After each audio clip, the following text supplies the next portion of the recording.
दोस्तों नमस्कार मो ना हूँ आलोक नायक मु आसती ब्रह्मपुर आउ मैडम घर हूँ कवि सूर्यनगर भाटपड़ा मु मैडम को देती अमृत जूस को पाइलर तांकर मलकंटक रोग थिला एबे तांको मुहर सुनिबा तांकर केमती कोन रिजल्ट आछि आ तांकर कोन कोन भलो होई जाइछि याकू खाइबा परे तो मैडम आपनर ना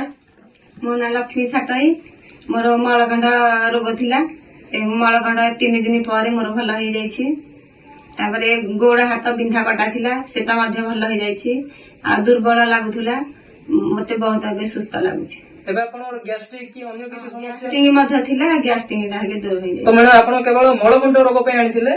ता सहित सहित याकू भी पूरा भलो कर देला छी तो मैडम आपन कोन कहया चाहउछंदी जो हमर अमृत जूस को नेगिरी